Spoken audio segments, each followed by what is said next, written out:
Revenue Officer 3 of RDO 132 East Davao City. So, at this point, yun, kung na discuss no, sa initial registration sa ato ang secondary registration of our receipts in our books. So, karon muadto na ka sa ato ang operations proper. You are now ready to start your business. So, given you are already registered with your receipts and your books. Thank you. Alright. So, when we are already registered, the money ang documents na mabuha. So, we have our certificate of registration, JR Form 2303, and our notice to issue invoices and receipts.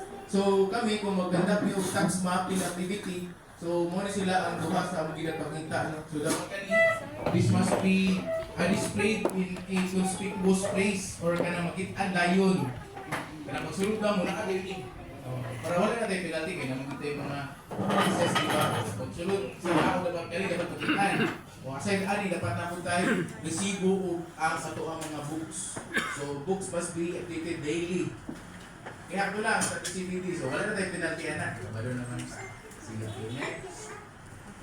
So transaction document issuance. So mo sila ang katong mga types of receipts sa atong primary and supplementary documents na dapat registered sa BIR. So katong as discussed by Ma'am Laarni kanina no, na ang primary karon is an invoice. It may take forms sa different forms like sales invoice, charge invoice, basta for as long as na invoice. Wala na minimum requirement na giingon sa regulations. So muna sila ang type of principal documents o sales invoice, commercial invoice, cash invoice, charge, credit invoice, service invoice, miscellaneous invoice. Then aside ana, kaning supplementary documents, required po di siya na registered. So dili ta pwede mong palit ng resibo sa National Bookstore kaya mga to resibo. Dili na siya pwede. That is not legal. Okay, kung naman siya, mahulog ka na issuance of receipt na valid. So, muna sila karon ang supplementary documents, no? Official receipts, delivery receipts, and acknowledgement receipt, collection receipt, kana muna applicable sa actual business to nature sa mga business at travel agencies. So, later, when natin question as to that, we will discuss that later. So, take note na to ang sales invoice o kanang acknowledgement receipt na secondary. Okay. Muna later ako discuss with Ma'am. As in relation to our issuance of receipts sa akong customers. Sige, okay, next one. So kani, for VAT purposes, supplementary documents are not valid proof to support claim of input taxes to by the buyers and purchases of goods and services.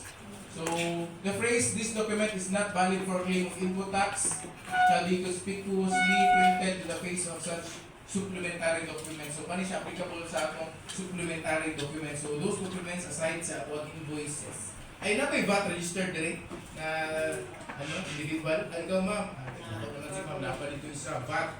So, meaning, tapos na 3 million ang inyong service income. Alright.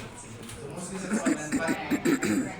So, we will see later the difference sa issuance of a VAT receipt and non-VAT receipt for invoice.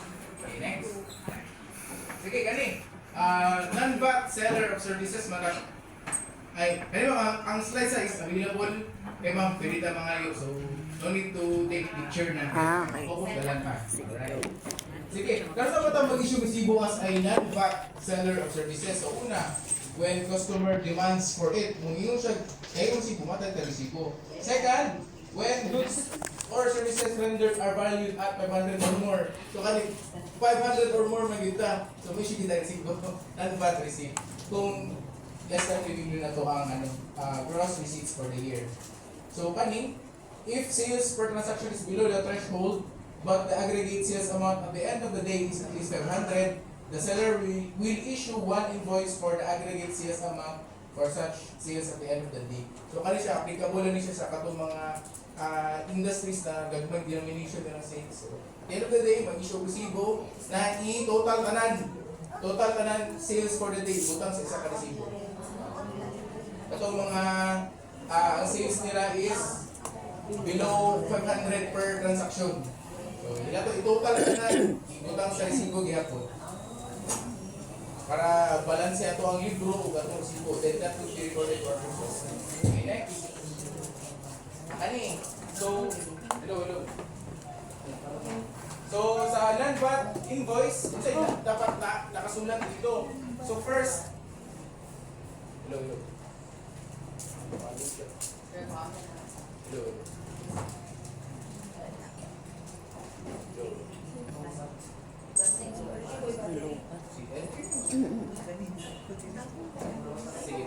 Sige, palayo lang ta. Wala ko yung tino.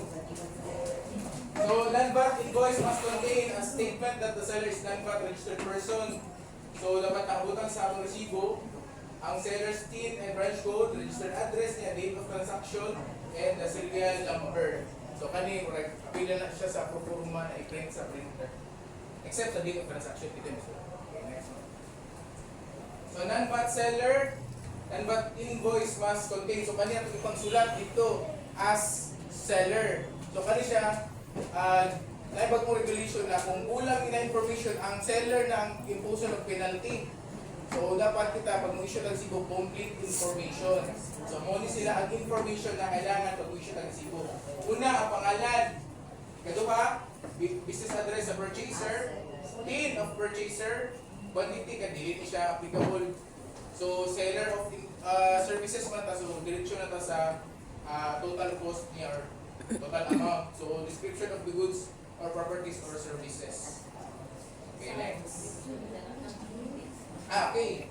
So, muna siya ang sample sa isa ka non-VAT. So, kita na ito dili sa siya resibo. Ang name sa entity na nag-issue. For example, kita, individual. Ito tayong pangalan dili. Itong pangalan na address mo. Then, non-VAT registered PIN. So, muna siya sales invoice, no? So, kanina sa red, muna dapat na ito fill out completely.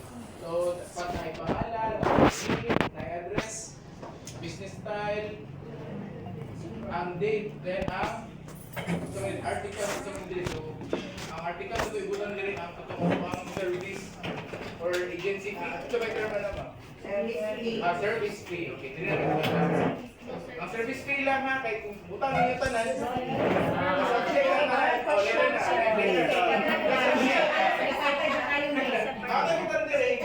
Ano lang, service fee lang. Later, ito yung discuss na ang katong other than the service fee, ito i-reflect sa acknowledgement receipt. Okay, ang mo pa nino ang resibo mo ni siya to record our sales na subject to percentage tax. Yung parang yung tanan diri okay, ang yung cost sa ticket, ma-appeal siya og singular o percentage tax. So, kung ano yung ginabuhat, we will correct it. That is detrimental na sa inyo, kaya kuya ko, yung kasi mo bro, kaya sa percentage. Though, kabalo mata na, dili kita sa mao ang tax base, but we shall correct that form. Pero ito, form, tama ang substance, kabalo mata na, dili ka sa part sa tuwang laws, but the form is mali. Ito, correct ang form, para tama ang substance. Service fee. So mo to buta na to service fee lang gyud sa tong service sa to invoice service fee lang. Ang katong pertaining to the cost sa ilahang tickets, accommodation, acknowledgement Separate na. So duha gyud. separate siya. Kaya mag-total man naghapon ha, naka-6 invoice plus katong acknowledgement, total tumo siya. Total na nahatag sa customer sa inyo. Para mag-discuss mga talita. Yes ma'am. Wala ka wala, I think, tanaw na to, nandun na itong slides kay, I think wala din naka-reflect ang acknowledgement na receipt. Pero, generally mo na siya ang sales invoice. So, dapat kompleto, ginapunta ninyo, magsulat na din niya sa name, PIN, address, date, o ang direct details sa ubos. Kung dali naman ang non-VAT, wala naman tayo i-breakdown as to the VAT amount, the input, and the output. Okay, next. VAT seller. So, ang VAT seller, regardless of the amount, must issue receipts. So, the VAT invoice must contain a statement that the seller is VAT registered, the TIN, the branch code, the VAT amount, 12%, so nasa separate items sa receipt. Okay, next. So, sa VAT seller, Okay, kung VAT exempt ang nature sa akong business, dapat naka-reflect sa resibo, no? So, ang VAT exempt, kung zero rated, dili na siya applicable sa diri. Okay, dili sa tong nature of the industry is not VAT exempt or zero rated. Okay, except na lang kung namo nagbutang office dito sa PEZA. Ano na ta? Zero rated. Okay, so ang VAT seller, sa mga dapat yung isulat, so date of transaction, quantity or cost, the description of the goods or properties or services. So if purchaser is VAT registered and sales made is 1,000 or more, required to indicate the registered name or address, the address of the purchaser, and the TIN.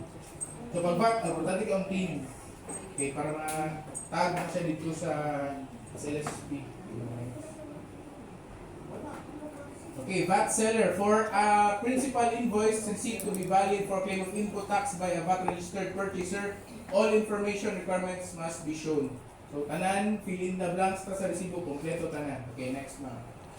So, mao ni siya ang sample receipt, sample invoice for a VAT registered entity. So, makita na diri same lang man ang information. Ang ilahan ng difference is diri the breakdown sa VAT. So, VAT applicable is 12%. So 12% na siya.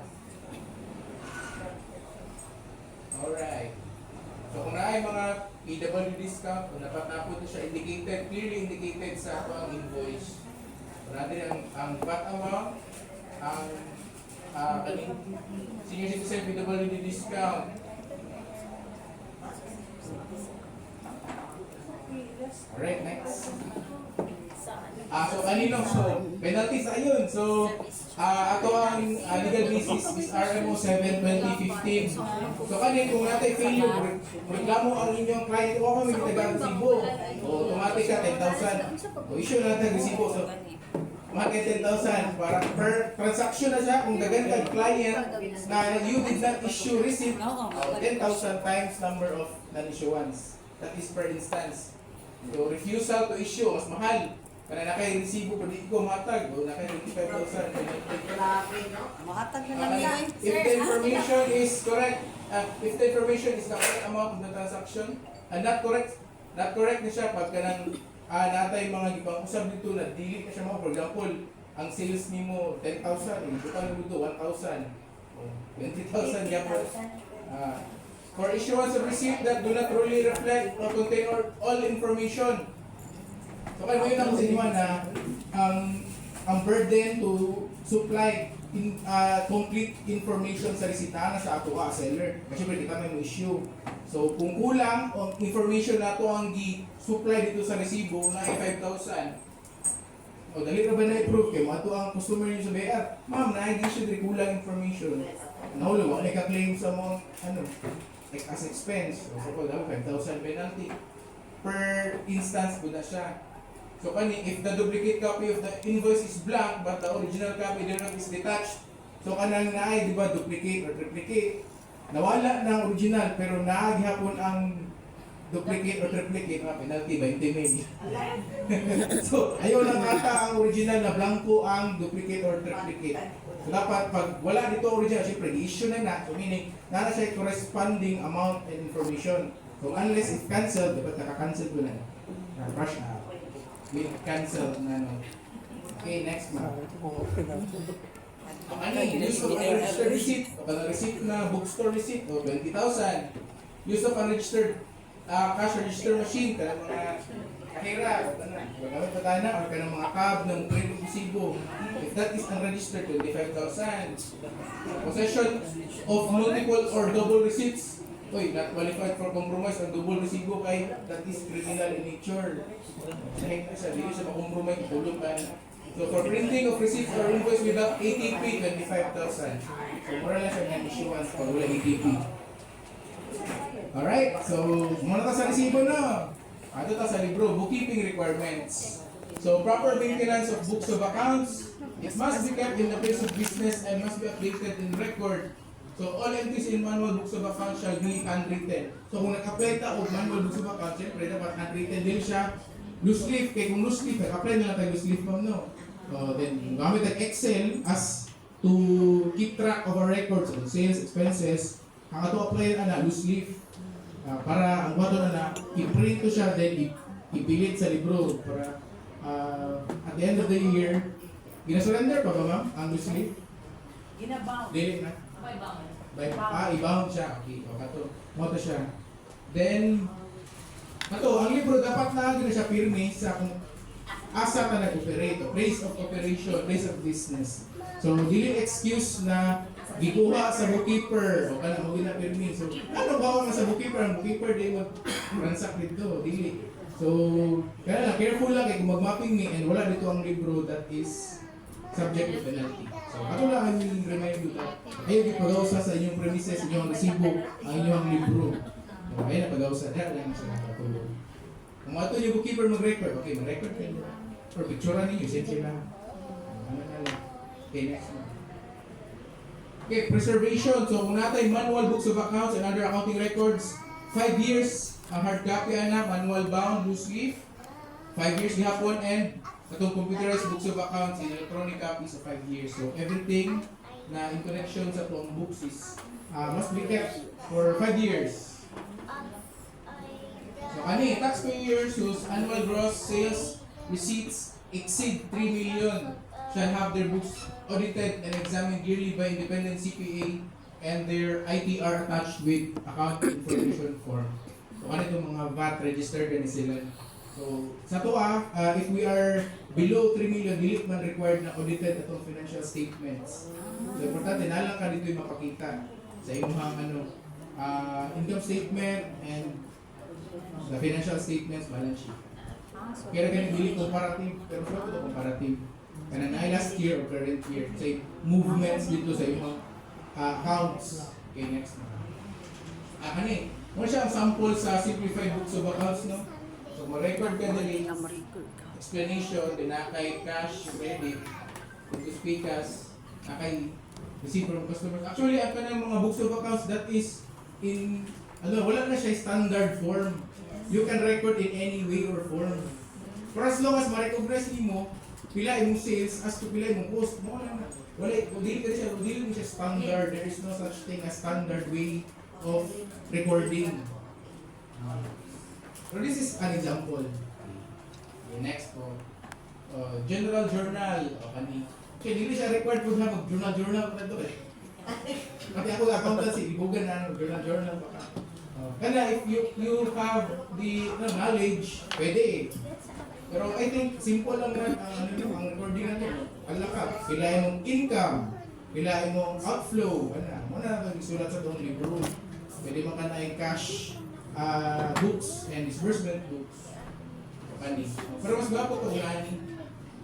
Pero kani will require you to hire a bookkeeper. Okay, next one. Okay, next one. Muna siya ang example sa ledger. Alright. So, revenue officers are tasked regularly to conduct tax mapping operations to check the taxpayers' compliance on the BIR. So, many BIR, so books of accounts, so libro. Invoicing requirements for ang mga invoices, and lastly, ang registration requirements. So, mauni siya ang katong certificate of registration, BIR form 2303, and the ask for invoice and receipts for katong NIRIC. Lumuna to siya ang dapat naagyod sa tuwang place of business. Okay. How to identify an official TC video operation. So wala maglakaw-lakaw dira na naga-claim na BIR. So muna sila ito ang checklist na ito i-check sa lahat. Kompleto ba? So una dapat na emission order. Emission order signed by the director, official BIR ID. Dapat napod sila tax information sheet, violations checklist, and tax map sticker. Muna sila i-issue sa inyo ha. Regardless if walay penalty or na penalty, tagaan ka o tax information sheet o ang tax map sticker. Kung na violation checklist. Okay, next. Okay, kani. Module 5, file and pay your taxes. So, dili na ta magstorya sa unsa na returns at mga ibang file o kanus-an na sila i-file. So, kung naman tayo COR, tanan no? Yes. Kung naman COR, dili na mga penalty. Kailangan naman din tanan as to our applicable tax type o ilahang deadline, filing due date. Kung ato lang natin awon, so there would be no chance for us to be late sa pag-file. So unsa naa diri sa COR, adre ato information ato registration date, applicable tax type. So man importante kayo because we will know the applicable forms na ato ang i-file and the intervals. So beware of the filing start dates and due dates. Just beware of that. Registered line of industry, kung nakuta na diri. Sabi nakabuta sa inyo diri mga ma'am. Travel. Lagi specific PCI siya. Travel. Other reminders, so sa baba na ko yung reminders din. Importante lang ani no. Ganun araw na diri. Follow ka sa imong tax types and the deadlines and the tax forms na itong kailangan. Sige, next. Ani, mo ni sila ang mga tax types na applicable sa ato act. So kani first ang income tax, so kani mandatory gid ni regardless if you are VAT registered or non-VAT registered mo file ang income tax. So unsa ba ang forms ani? If we are individual taxpayer 1701, this is the annual income tax return. Ang 1702 that pertains to corporations. So napod tayo 1701Q and 1702Q. Yes, so mo ni sila ang ato ang quarterly returns. So all in all sa tong income tax mo file ta ka upat. So, later matanawan nato ano ang deadline sa 4 times natong pag-file. So ikatulutan mo file og Q quarterly, then isa ka annual in a year. Okay, proceed task sa 2551Q. This is the percentage tax quarterly. It's quarterly na siya kaysa una monthly man eh. So kani siya applicable sa mga businesses na below 3 million ang gross in a year. So 2551Q, so applicable to the most of us here. Then ang 2550Q applicable sa mga VAT, value added tax payers. So ito more than 3 million ang ilahang gross receipts or service fees as travel agencies. So kani withholding tax expanded. So kani applicable siya pag kita nagarenta, rental, sa babae subject kato mga under RR 11 2018 o kung hire tag contractor o pabuhat tag building dire na siya i-remit through 0619E monthly and 1601EQ mo ni siya ang quarterly return na gamiton. And lastly, kung natay mga employees na under sa tong agency, so if registered po to sila ma'am no, sa atong oros, register sila dito. Siyempre naman dito ay withholding tax compensation na dapat po na to filean every month. So kung dito ka file ani mo ba ni kasagaran open case kay out. Lagi na ka at first na sila registration sa withholding tax compensation, then mga wala na ilang empleyado, so kita pwede man kita lang mag-operate no as individual. So ato dapat ipa-remove na lang po siya if wala na tayong empleyado para dili siya mag-form of open case sa ato ang system. Okay, next na. Okay, income tax for individuals. Applicable sa ato So for purely self-employed and for professionals whose gross sales do not exceed the VAT threshold of 3 million, the taxpayer has two options. Either, first, income tax at 8% rate on gross sales in excess of 250,000 in lieu of graduated income tax rates and percentage tax under Section 116. Taas sa ito ni. So kani siya, pag katuan income, wala ni, actually, pwede siya mulang pa sa 250. Basta din nila siya mulang pa sa 3 million.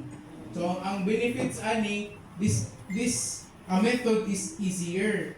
Kaya dili naman ka mag-itemize sa imong expenses. Kunya, 8% lang ka sa isubra sa 250. For example, income ka og 300,000. So, ang sobra sa 250 which is 50,000, mo to siya subject sa 8%. Then, dili na ka mag-file of percentage tax, katong 3%, wala na po ito. Pag ma-avail ka ng first na method. So imong bayaran 8% in excess sa 250,000, no percentage tax. So dito ra ka mag-focus sa 8% in excess sa 250. Aning ikaduha, income tax based on graduated income tax rates for individuals. So meaning mo refer ta dito sa tax table. Tax table ni siya and liable gyapon ta to our percentage tax. So kung kanya to gamit og graduated ta, mag-file ta income tax using the graduated income tax rates and we file percentage tax. So kani 8% no percentage tax, kani income tax with percentage tax. Mara siya difference sa duha ka method in filing for individuals. Okay. So mao din siya ang pertaining ni siya sa second method of filing our income tax.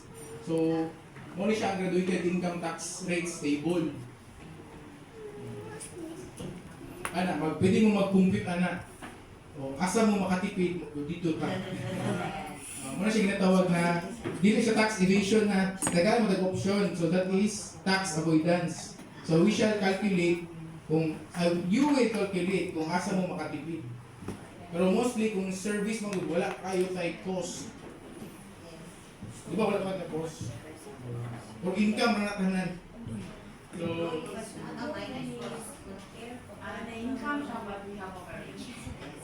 yes. Aside ato mga cost of tickets, dili na ito na-claim as expense. Kay wala na ito i-recognize as part of our income. Sige, next. So who may avail the 8% income tax rate? So individuals with gross sales of 3 million and below, non-VAT, and must signify the intention to avail in the first quarter. So first quarter na baro, May 15 ang first quarter. So if you intend to avail of the 8% on excess of 250, then pag mag-file ka karong May 15, ato i-signify dito, i-check na to dito. Though i-BIR naman ta mag-file lang ng i-BIR, i-click na naman ang option dito. If you want to avail of the 8%, dapat naka-click na siya dito. Kaya kung wala siya automatic, tapos na graduated na ta. So ito very important. So signify the intention to avail in the first quarter filing our ITR. So 1701Q, i-file karong May 15. I-check itong 8% if you want to avail this. Wala na brown out. Oh my God. Na-brown out. Sige, so na sila. Kasi na sila.